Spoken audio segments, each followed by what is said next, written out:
volta com o Unisul TV Esporte. O assunto agora é a Taça Libertadores da América. Nós tivemos jogos de brasileiros que estiveram em campo. 2 jogos, o Corinthians venceu fora de casa e o Flamengo sofreu a primeira derrota. O Flamengo perdeu a liderança do seu grupo e o Corinthians agora assume a liderança do grupo.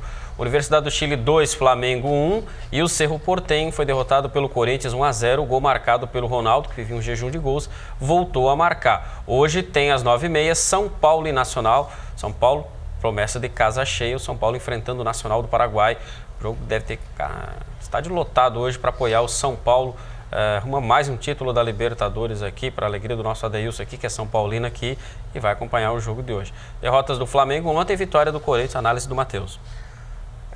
Tirando o Corinthians, todos os times brasileiros já perderam no mínimo um jogo aí nesse primeiro turno da primeira fase, que é uma coisa surpreendente. Claro que se esperava que os times brasileiros passassem um pouco melhor, mas está todo mundo aí numa situação tranquila. O São Paulo hoje, se tropeçar, que pode se complicar um pouquinho, mas o Cruzeiro está bem, o Flamengo também está bem, porque perdeu a liderança, mas o Flamengo tem 6 pontos e o terceiro colocado tem 2, né? Quer dizer, e tem 2 jogos em casa para fazer no retorno. O Caracas e a Universidade Católica são times que estão bem abaixo aí na pontuação e do nível. Então, acredito que ninguém vai ter muita dificuldade. O Corinthians mesmo aí despontou e... Talvez o Cruzeiro que tenha que abrir o olho. Porque o Cruzeiro também tem um grupo mais difícil, né? O Cruzeiro já pegou o Vélez de cara lá no primeiro jogo. O Cruzeiro tem um grupo um pouquinho mais difícil, mas acredito que todo mundo que conseguir chegar aí perto dos 10, 11 pontos vai conseguir se classificar, porque sempre tem um ou outro segundo colocado que fica ali com 9, 8. Principalmente em grupos em que tem um time que está muito acima dos outros, né? Aí a tendência é o segundo colocado ficar ali com 8, 9 pontos. Então, acho que com 10, 11... já é suficiente para classificar. O Flamengo, por exemplo, tem 6, mas tem 2 jogos em casa para fazer ainda. Acho que não vai ter dificuldade para chegar nessa marca.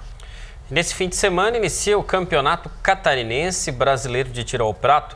Os tubaronenses estão preparados para a maratona de competições que vem pela frente. Vai começar nesse fim de semana a primeira etapa do Campeonato Catarinense e Brasileiro do Tiro ao Prato, na cidade de São José. Tubarão será representada pela equipe do Clube de Tiro e Caça, que contará com 40 atletas. Os competidores serão divididos nas seguintes classes: AA, A, B, C, iniciante e estreante. O grupo vem se preparando e intensificando os treinos desde o mês de fevereiro, porque este ano o Campeonato Catarinense terá 8 etapas e, consequentemente, as disputas serão mais acirradas.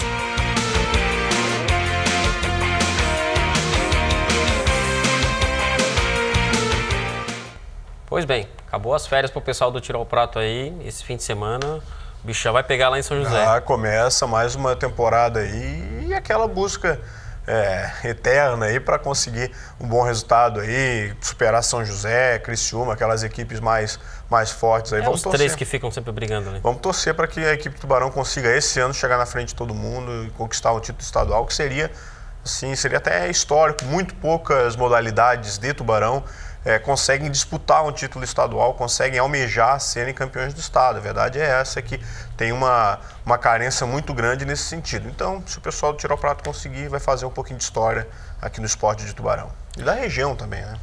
Legal, vamos ficar na torcida então. Nosso programa, sempre boas dicas sobre o ciclismo, toda terça e quinta. Você acompanha o Pedalando.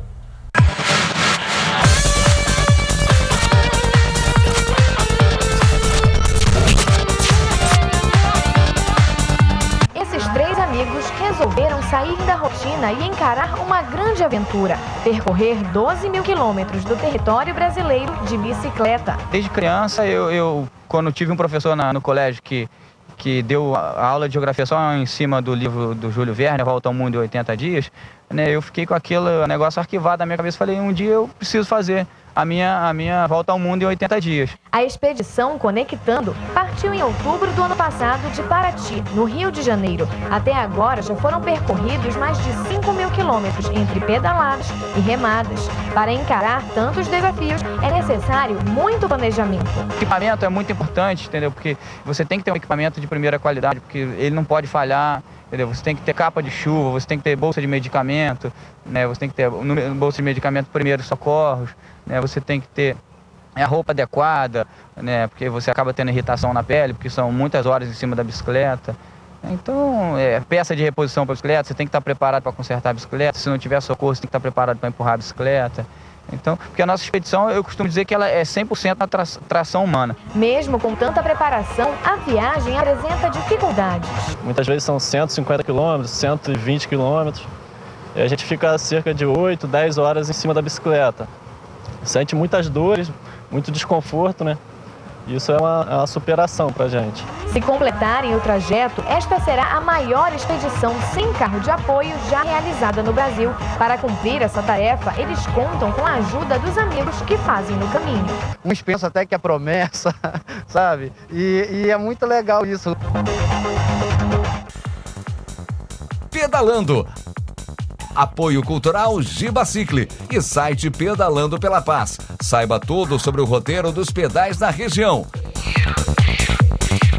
Respeite o ciclista.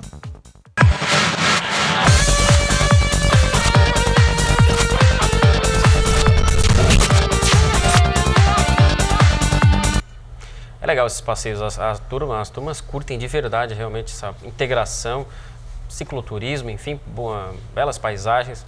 O ciclismo tem algo que outros esportes não oferecem e é bem específico que proporciona o cicloturismo, né? Vamos para o intervalo, próximo bloco a gente vai falar sobre o futsal da Unisul Seguridade. Tem jogão hoje, hein? Unisul e Carlos Barbosa, a gente já volta.